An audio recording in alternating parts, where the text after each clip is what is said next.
धन धन सतगुरु तेरा ही आसरा। आज 15 अगस्त है, अर्थात खुशियों वाला दिन। आज के दिन पूज्य गुरुजी संत गुरमीत राम रहीम सिंह जी ने रूहों को आज़ाद कराने के लिए इस धरती पर अवतार लिया। इसी खुशी में साध संगत हजारों पेड़ पौधे लगाकर पूज्य गुरुजी का जन्मदिन मना रही है।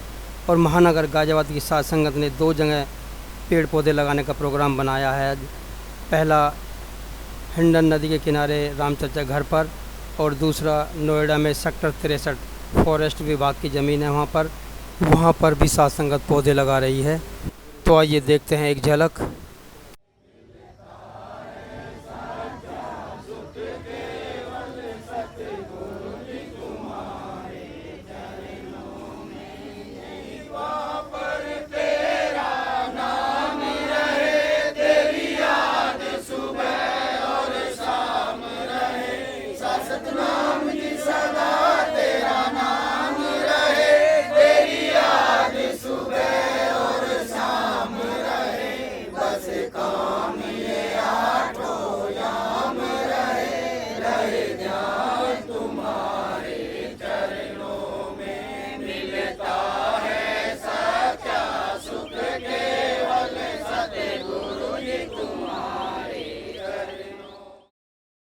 धन धन सतगुरु तेरा ही आसरा। आज 15 अगस्त हमारे मुर्शिद, हमारे सतगुर, हमारे रब सेंट गुरमीत राम रहीम सिंह जी इंसा का 53वां जन्म दिवस है और साध संगत उसे सेलिब्रेट कर रही है। उन्हीं के वचनों के अनुसार, उन्हीं की शिक्षाओं पे अमल करते हुए हर साल की तरह इस धरती को हरा भरा रखने के लिए, पर्यावरण को शुद्ध करने के लिए साध संगत लाखों पौधे लगाती है। जिला गाजियाबाद ही नहीं, पूरी यूपी ही नहीं, पूरा भारत ही नहीं, पूरे वर्ल्ड के अंदर जो डेरा सच्चा सौदा के मुरीद हैं, डेरा सच्चा सौदा के शिष्य हैं, वो बड़े हर्षोल्लास से, बड़ी खुशी से लाखों पौधे लगाते हैं। और पौधे लगाते ही नहीं, उनको आखिर तक संवारते भी हैं, सजाते भी हैं, उनकी देखभाल भी करते हैं। तो ये हमें हमारे गुरुजी ने सिखाया।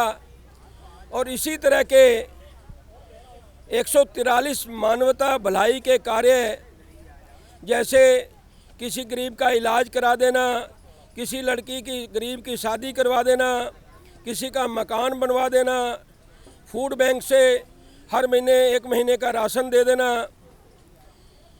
खून दान करना, जीते जी अपना गुर्दा दान करना, मरणोपरांत अपनी देह और आंखें दान करना, ऐसे 134 तरह के जो कार्य हमें सतगुरु जी सिखाते हैं, उस पे अमल करते हुए आज का दिन चुना गया है।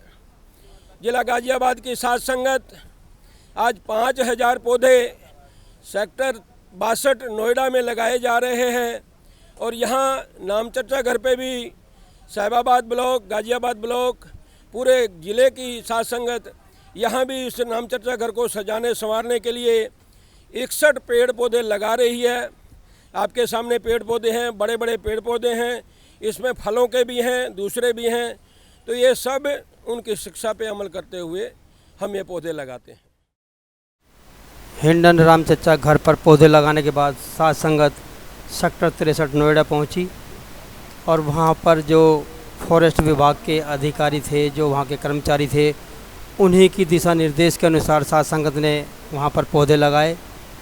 फॉरेस्ट विभाग के अधिकारियों ने बताया कि जैसे कोरोना काल चल रहा है, आपको दूरी का ध्यान रखना है, भीड़ इकट्ठी नहीं करनी है, मास्क लगाना है। उन सब की दिशा निर्देशों का पालन करते हुए साध संगत ने पौधे लगाए। और अधिकारियों ने बताया कि केवल 20-20 लोग ही अंदर आए, बाकी साध संगत बाहर रुक जाए, वेट करे, और 20 लोग पौधा लगाकर अपना बाहर चले जाएंगे। और फिर दूसरे अन्य 20 लोग आएंगे, वे फिर पौधे लगाएंगे। फिर वे सब पौधे लगाकर फिर अगले 20 लोग आए और फिर वे पौधे लगाते जाए। इस प्रकार से ये पौधे लगाने का प्रोग्राम नोएडा सेक्टर 63 में चला। फॉरेस्ट विभाग के अधिकारियों के अनुसार पूज्य गुरु जी के जन्मदिन की खुशी में साध संगत सैकड़ों की संख्या में पौधे लगाने के लिए मौजूद थी, लेकिन कुछ सरकार के दिशा निर्देशों के अनुसार उनका पालन करना ज़रूरी था, इसलिए 20-20 की संख्या में ही साध संगत ने पौधे लगाए और इस तरह से सभी साध संगत ने खुशियाँ मनाई।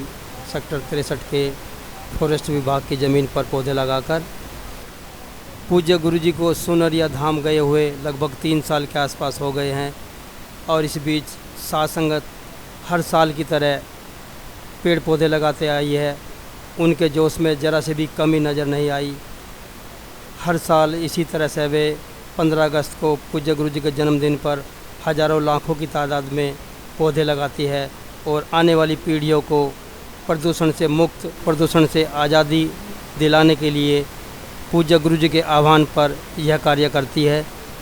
इस बीच हमने दादरी रेंज के फॉरेस्ट विभाग के अधिकारी श्री किताब सिंह जी से बात की और साध संगत के बारे में उनके विचार जाने।